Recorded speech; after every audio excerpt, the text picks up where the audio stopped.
Welcome to Easy to Read Deep Thoughts with my special guest this week, Randall Wimmer.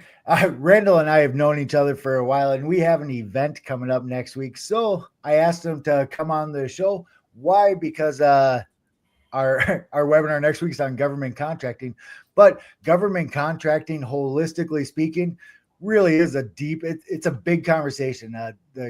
The American government is the biggest customer. Actually, how do you say that, Randy? The federal government is the largest customer in the world, and there's not a close second. There really isn't. And yet, everybody ignores it. Nobody really sees the federal government for what they are, and that is that they're the largest government customer. Okay, well, that's we're promoting the webinar, but this right here, what you just described, is my logic. It's my justification for coming on this Deep Thought show because it's the biggest customer, and there is deep thoughts to pull out there, things people haven't thought of, and awesome. Okay, so I'm going to start with an introduction. I'm going to describe the structure of the show, and then we are just going to dive right into it. Introduction. My name is Jonathan Geyer. My first noteworthy note is I helped implement a health information exchange for the state of Minnesota, and I did it while I was stationed here in St. Cloud, VA. In that opportunity, I was able to sit down and drink a cup of coffee with 30 some odd thousand veterans. Every veteran in our healthcare system was scheduled to come have a conversation with me. I bring that up every episode because it changed my world. It changed my perspective. How I describe, how I think, how I see the world now is an output of all these veteran interaction inputs. They rocked my world. And we were the most successful HIE in America, which was opened up a bunch of other doors for me. Okay. Second noteworthy note. I coach a boxing class here locally. And when our class filled up, we had a waiting list of, 30 some odd boxers. When our class filled up, I decided to start putting our classes on YouTube. And my logic was I was figuring similar to church service. When my wife and I can't go to church, we watch it. We watch it from home. Well, I started putting those on YouTube. That turned out to be a real big deal. We are coming up on 600,000 views. We crossed 600,000 views just last week, which is awesome. Okay, Randy, would you introduce yourself? Okay. Now I got to think of some impressive stuff after hearing that. I guess your hands. Yeah. Hey, no, I would say that at the cornerstone of who I am is I'm an entrepreneur, and I became an entrepreneur not out of passion or a dream to do it or desire. It came out of necessity. I had a growing family, and we had some challenges where I needed to accumulate some wealth, and I took a step back and I thought, like, well, if I want to provide for my family the way I need to and want to, I gotta create some money, create some wealth here, and what's the best way to do it? And so I have a master's degree in operations research, which basically means I know how to study complex problems and come up with answers, and hopefully they're right some of the times, but I kind of assess my own personal situation, and that is government contracting without question was my best opportunity to create wealth. Now you could say, well, Randy, that's because you were a Navy veteran. Yeah, okay, that I'll add that to the plus side, but I would have said government contracting even if I wasn't a Navy veteran. And because that is how great of a market space government contracting is, especially for first-time entrepreneurs. So I ended up launching a company in 2003. Miserable performance right off the bat. I didn't know what I was doing. I didn't have a clue. So I wandered the desert, stepping on every single, landmine that existed for entrepreneurs in the entrepreneurial startup minefield. And so I learned the hard, slow, painful way. But I ultimately learned and I figured it out. And then once I figured it out, it's like every single thing that I touched turned to gold, both in the federal government contracting industry and then in other industries as well. But the deal is it took me 8 years of just learning it the hard way and just wandering around, because it's funny. It's the world's largest customer, the federal government. And you would think like, wow, there's got to be MBA programs that specialize on this $1 trillion industry. There's not a single one. If you want to get into the medical industry, if you want to get into the IT industry, the finance industry, the automotive industry, the entertainment industry, whatever it is, hospitality industry, there's MBA programs that specialize in that. But there's not a single one that specializes in the federal government contracting world. And so you either got to get it through, through a place like Government Contracting Academy, through a mentor, or you got to learn it the hard way.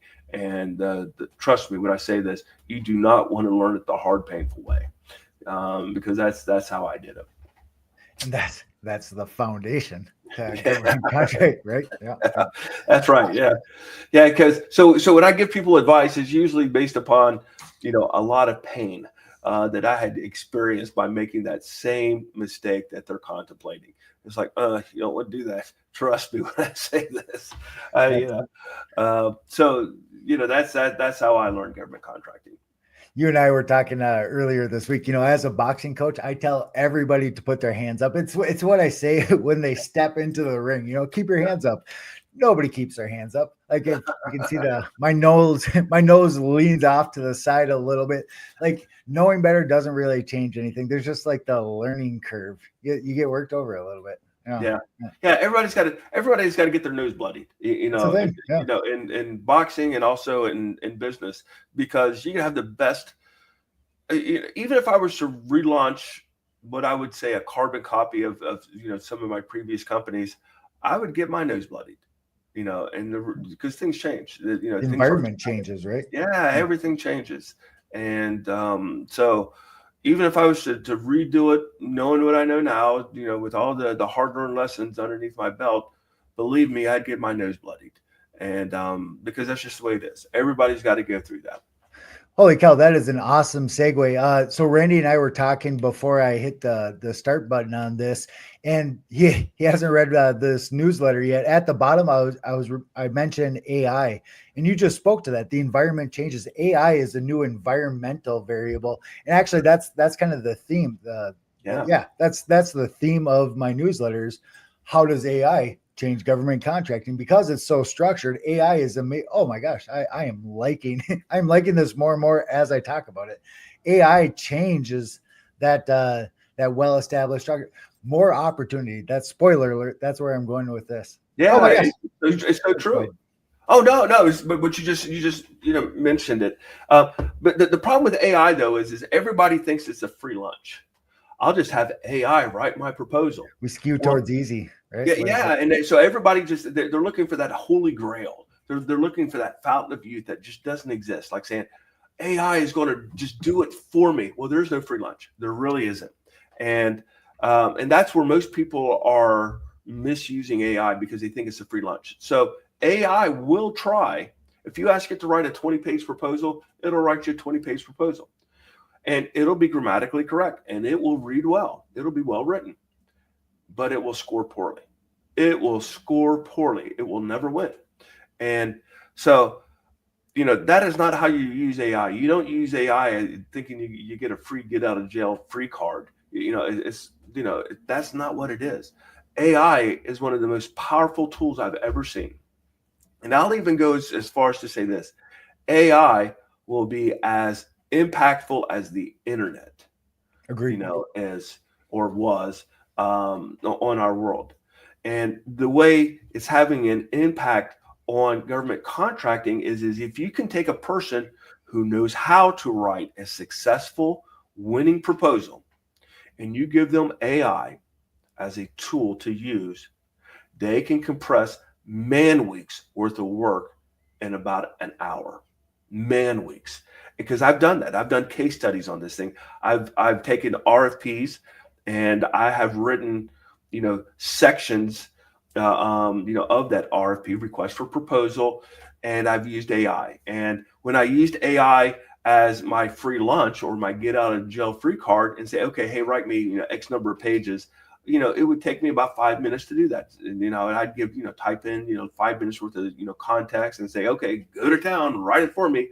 And it would do something, and it would create it and it would read well, and it will trick uneducated, inexperienced proposal writers into thinking that's good because it'll be well written, well read, and so on.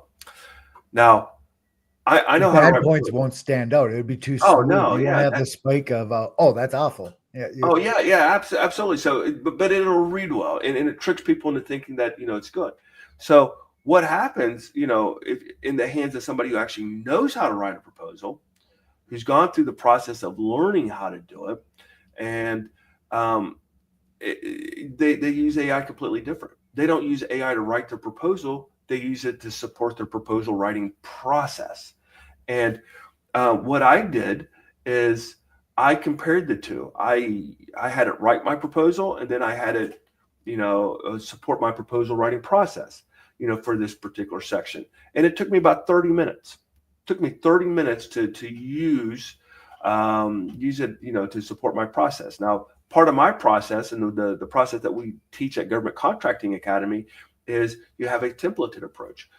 Because there are certain things that the government evaluates. Well, they evaluate your demonstrated understanding of not only the requirements but also the organization, the mission, the culture, and all this kind of stuff. So I have a section in a template that says demonstrate understanding, and then I have another one that says proof points.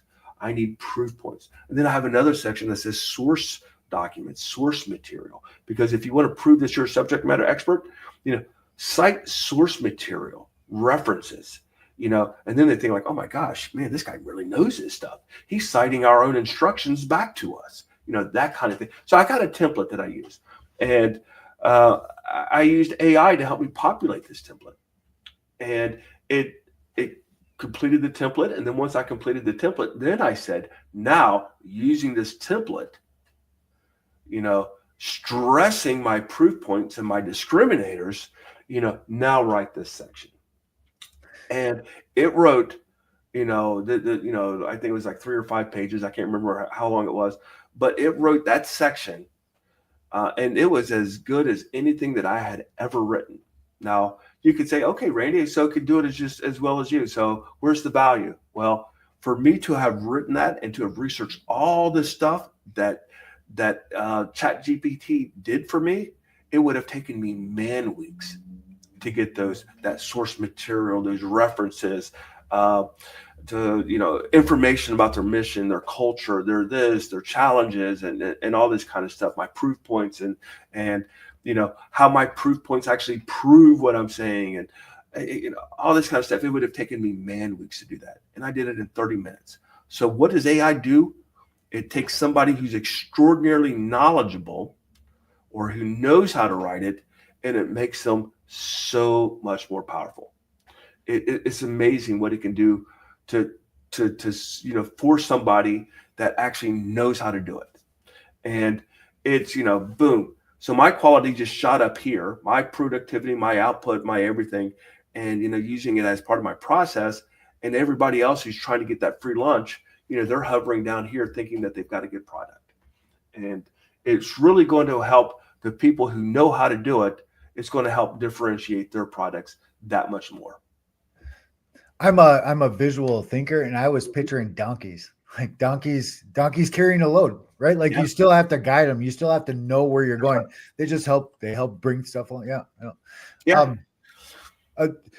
We haven't talked about this yet. It popped into my head. I was active listening, but this popped in. You mentioned that template. What do you think about giving that as a lead magnet type thing to everybody who signs up for our webinar next week? Oh, absolutely. I would totally do that. That's the one that we used on that $40 million bid last year, right? Absolutely. Yeah. Oh my gosh. I will testify to that. Made all the difference in the world. It really does. It gives you structure because, the way a request for proposal is written is they'll tell you what the government will tell you what they need. This is what we need. They're not going to tell you how to do it. They're not going to tell you why it's needed. They're not going to tell you, how it's supporting their mission. It doesn't tell you any of those things. It's not going to tell you, to say, hey, and make sure you differentiate how you're doing it and showing that you're better or different than your competition. It's not going to tell you to provide proof points that you could do this in a proven low risk manner. It doesn't tell you any of those things.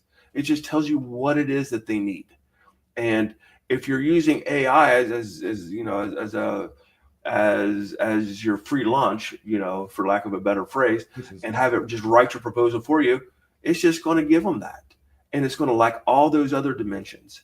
And those other dimensions, like demonstrated understanding, proof points, being low risk, having competitive discriminators, having, you know, evaluated strengths to your proposals, that's what's actually evaluated. You know, you just get a check in the block that you met the technical requirements. That's all that is. Did you address the requirement? Yeah, I addressed it. Boom, check in the block. You know, that's it. You're awardable, but you're not competitive. To be competitive, you got to do all these different things that I just mentioned. And that's, you know, a lot of people in this industry, what they would do is they would come up with a strategy, and then they say, okay, these are our win themes. This is our strategy, and they'll put it in a PowerPoint presentation. And then they'll say, okay, now use this PowerPoint presentation to write your proposal. And I'm thinking like, oh my gosh, I'm not smart enough to go from, you know, an 8-page PowerPoint presentation to writing a 25-page proposal and making sure that all of this stuff is incorporated.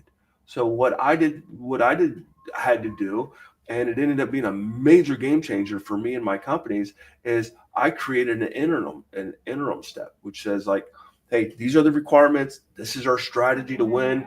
And, you know, but before we start writing, I'm going to create a template for all the major categories, you know, of requirements, or all the major requirements, or all the major sections of that proposal. And that's going to force me to document all this kind of stuff. And I tell people that I are an engineer and I'm not a writer. And so what I've done is I've literally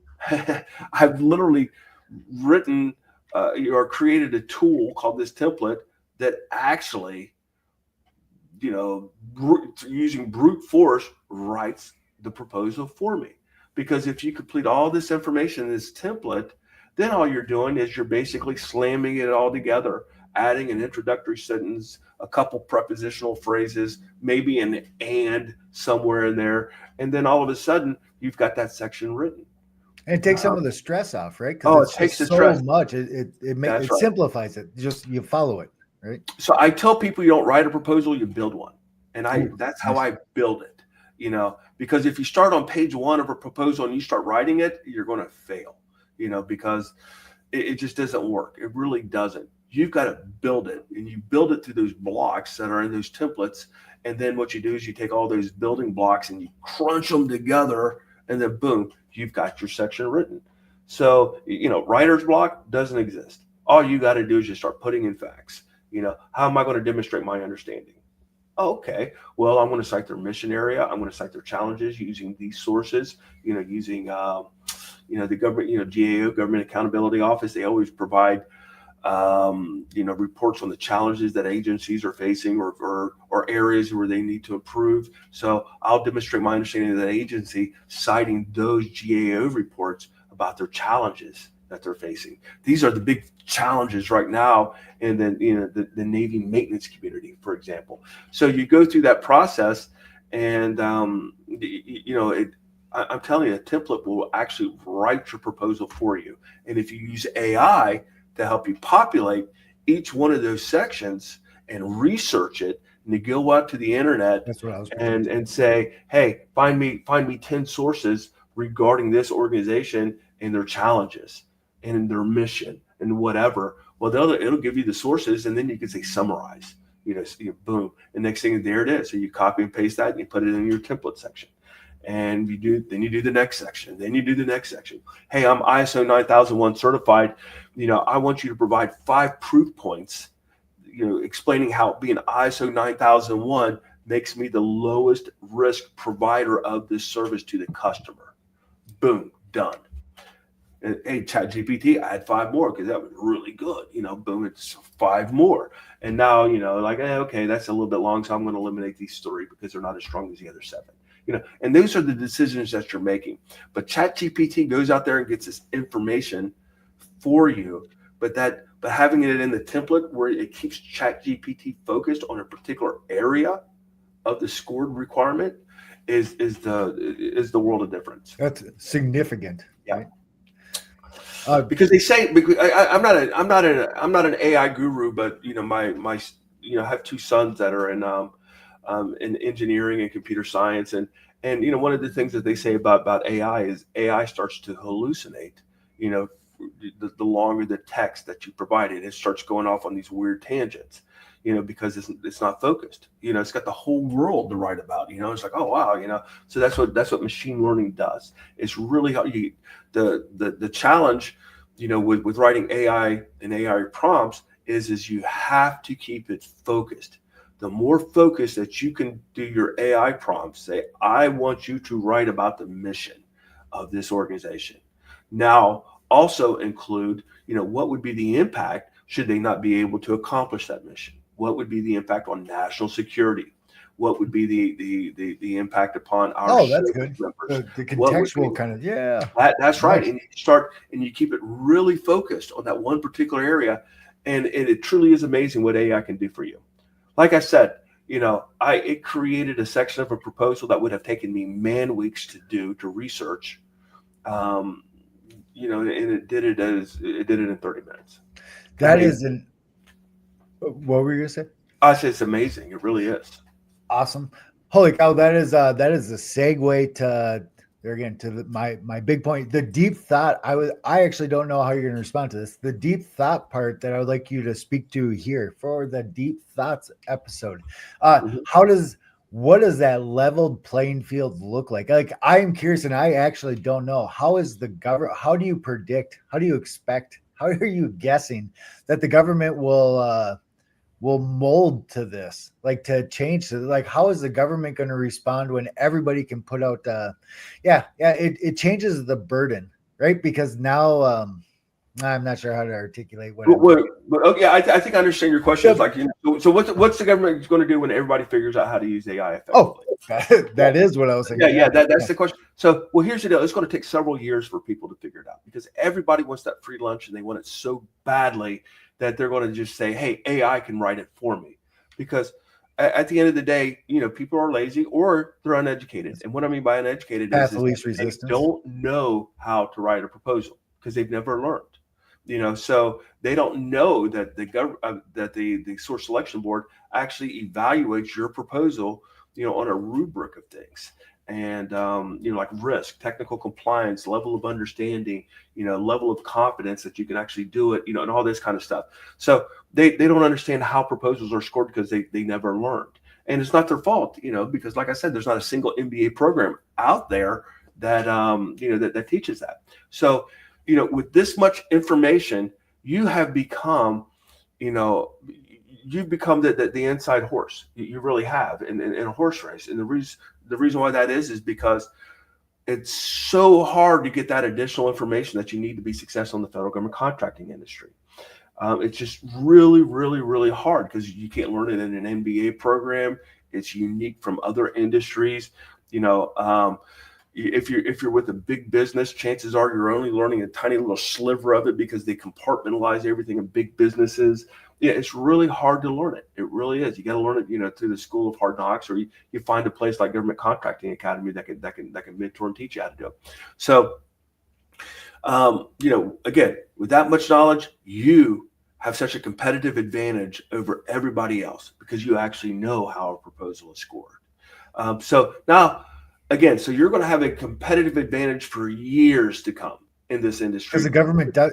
I didn't think of that. That never crossed my. The government doesn't actually have to change anything because but the government will eventually do that. So what's going to happen is you've got several years of grace period where if you know how to write a proposal and you're using AI to help you write your proposal, using it in your proposal writing process rather than just asking it to write it for you, you're going to have that competitive advantage for several years. But in time, over time, people are going to catch on to that. And then it's going to become, your competitive advantage is going to kind of level out with it. Everybody else is going to catch up with what you're doing. And so now the strategy is, and that the government's going to be taking is they're going to have an additional component to more proposal evaluations called the oral presentations. For Ooh, really large, nice. complex proposal efforts, there's, they frequently ask, for oral presentations. And those oral presentations is where basically, you're providing a PowerPoint presentation of your proposal. So it's going to be on the level of knowledge of your presenters. You know what I mean? So it's going to be, and it's going to be Oh my gosh, and that's like a can, sec. Oh, sorry. how well that they can field questions. You know what I mean? That's going to be asked by the source selection boards. We're like, okay, Holy that's cow. great, but what if this happens? So now, what it's going to mean is in several years, the way I anticipate this happening in about 5 to 6, 7 years, there's going to be more and more oral presentations, and it's going to go to the best presenter. Which makes sense because they're confirming their understanding, which is That's right. already part of the process, right? To That's right. confirm that you know what they're asking. And it's going to be how well you can field questions that are probably a little bit off script. Like, well, what Ooh, happens when that fails? comprehension. Yeah, it's just like it's going to be an extrapolation of your knowledge. So at that point, it's going to be the company who can hire the best ringer to present. And but for the next, I would say, half decade, if you're using AI and you know how to write a proposal and you know how to do both of them together, you're going to have a hell of a competitive advantage for the next half decade. And I'm talking about a hell of a competitive advantage. Oh, that's awesome. Actually, I thought of how you would respond while I was writing this. We've been working together for a while. I had like but Jonathan, I thought you were going to ask me. I thought you were asking me a different question, and I wanted to answer that question too. And I thought the question that you were on the process of asking me is, why do you think that the government contracting is so fair? Ooh, I like that. I was thinking about that earlier. Yep. Yeah. So it's like, and here's why.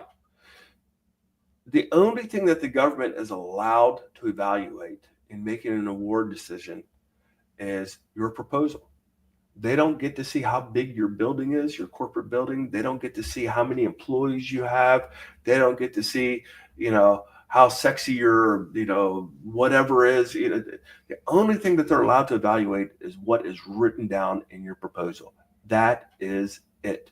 On my very first prime contract award, it was for $15 million, and I was my only employee. Now, this is for a $15 million contract, and I am my only employee. I have zero revenue coming in, and I won it. Why did I win it? Because what I wrote in my proposal was better, scored higher than the other bidders. And there were only 6 other bidders. I had a 1 in 7 chance of winning a $15 million prime contract that made me a multimillionaire. Had a 1 in 7 chance. The numbers are just, mind-boggling. And it wasn't because I had the biggest corporate office. It wasn't because I had the most employees. It wasn't because of any of those things. It wasn't because I had the best relationship with the government, source selection board members or the admiral or the general, and we played golf together every other week. It wasn't because of any of those things. It was because I knew how to write a proposal that would score higher than other people. And I wrote that proposal, and I was awarded the contract. And this is what's crazy. On the kickoff meeting, because after an award is made, the government and the contract team, they come together and they have a kickoff meeting, and it's a big love fest where they congratulate you and they say, oh, well, we're really excited to be working with you and all this kind of stuff. And then they want to see, they want to meet your team, and you want to meet their team, that kind of stuff. The day before the kickoff meeting, they contacted me and they asked me what my website was because they wanted a digital copy of my logo to put on their presentation. They had never even looked at my website. Now, I want you to think about that. They didn't even look at my website.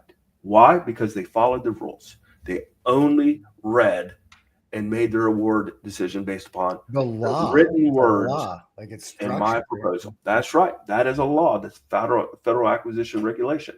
So they had no idea when I showed up that I was a one-person company. No clue. And I remember having the contracting officer talk to me afterwards and say, like, look, we already made the award to you. But we are a little surprised that you're as small as you are. Would you share with us how big you are? You know, we just need to know. We think that we'll be able to support you better. And I looked them straight in the face. I say, will this impact? Will this impact? The award determination? They said no. The award has already been made. We just need to know, to better be able to help you. And I said, my company is me. And he says, okay, we can work with that. They had no idea that I was a one-person company. None.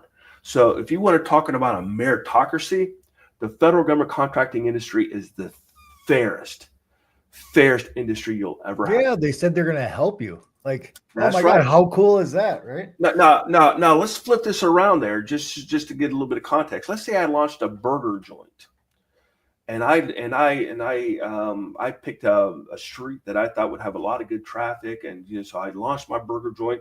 And damn it, would you believe that McDonald's just did the same thing a month after I opened my company? So a McDonald's opens up down the street from my tiny little burger joint. Now, who do you think is going to win that competition? Some no-name burger joint or McDonald's with decades of marketing, with Ronald McDonald's, with every kid in America wanting a Happy Meal?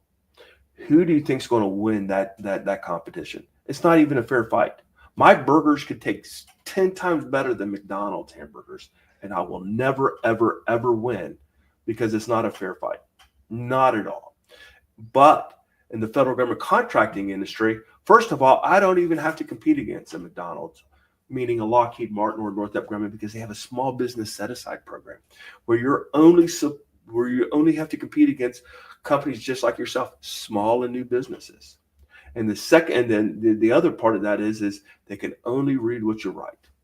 All those decades of branding and corporate this and corporate that and commercials mean nothing. Nothing. It's how well you write your proposal.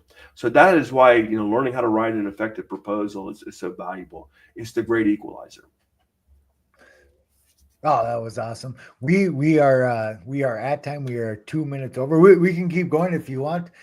If not, actually, we didn't read any of this newsletter, but we covered all of the points. Well, let's just you want to review it. Like I said, if you want to go a little bit longer, I don't want to bore people, but if there's no worries. The newsletter is just a structure for good conversation, and perfect. You coincidentally, you covered the points. If you see the bullet points, that's what I was talking about. Like I was curious on how the government's going to respond to this, and actually, you and I talk every day, and I didn't see that coming. That blew my mind. I'm going to promote that when I post this episode.